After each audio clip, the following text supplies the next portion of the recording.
There is no better way to explore Europe than to rent a car and get out and see things. It allows you to be driving down the road, notice something interesting, and decide to take a detour to go look at it. Cool looking church? Let's go look at it. A sign for a museum? Let's go. Public transportation and bus tours just don't allow you to have this type of freedom on your trip. While the Autobahn can be fun, it's fast and that wears on you after a while. Driving the twisting, turning roads of the Alps is much more fun and the scenery is amazing. We wanted to share some of our favorite adventures driving through the Alps in Germany, Italy, and Austria. Instead of the Stelvio Pass, Lake Como, and the other more popular bucket list drives, seek out something different. The more popular the drive, the more likely you are to run into traffic jams. There are lots of more obscure mountain passes that just don't have the traffic problems as some of these more known passes, and they can be just as much fun.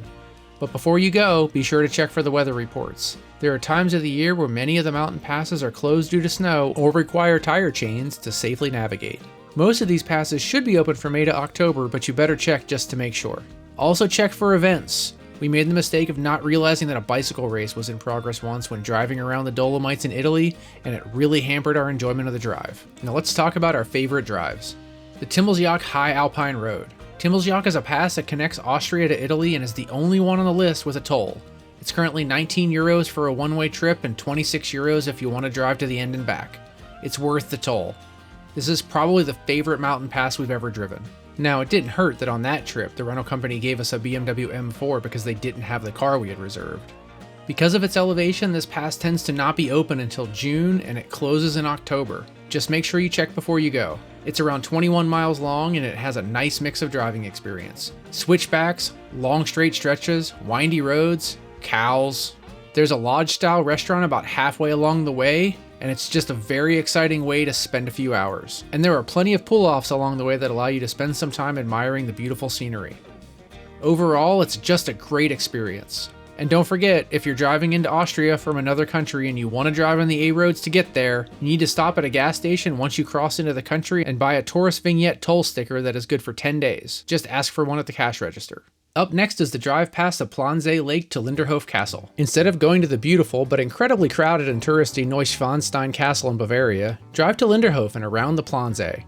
Linderhof is another palace that was owned by Ludwig II, but he actually lived there. It's on beautiful grounds and was inspired by Versailles and includes his famous grotto dedicated to Wagner's opera Tannhäuser. This is a much calmer experience than visiting the famous Neuschwanstein nearby.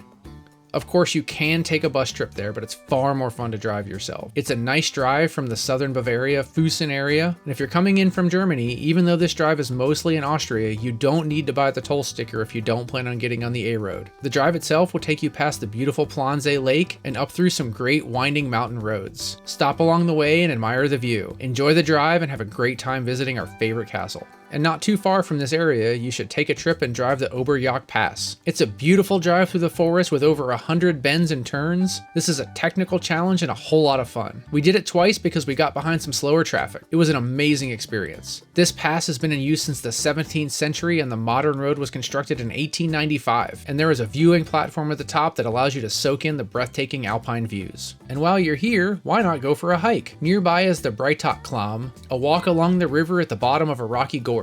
This family-friendly hike gives you access to beautiful scenery and it is a lovely nature walk. It does close for parts of the year for maintenance, so check their website to see if it's open. And while you're in this area of Europe, you should go and see the Dolomites. They're a very unique looking mountain range in the Italian Alps. In fact, these mountains have been declared a UNESCO World Heritage Site. The driving experience is spectacular. This is one of the many reasons we love having our own car on our trips. We can really go where we want and stop and enjoy the experience. The Gran Strada della Dolomiti is a great drive through these mountains and it takes you from Bolzano to Cortina. While you're in the area, stop by the South Tyrol Museum of Archaeology in Bolzano and see Ötzi the Iceman. He's a 6,000-year-old ice mummy found on the Australian-Italian border in 1991. And he has his own museum especially built to keep him climate controlled and protected. The museum includes the clothes and items found with him and you can actually see him through a window in his freezer. And finally, if you have a few extra hours to spend in the area, head over to the Passo del Tonale. This is another Italian pass that we really enjoyed. It's a 35-mile long winding road through the Rhaetian Alps. If you're in for something even more adventurous, there are even a few ice driving experiences that look like a lot of fun. But if you just want to do the drive, it's spectacular. Beautiful snow-capped peaks,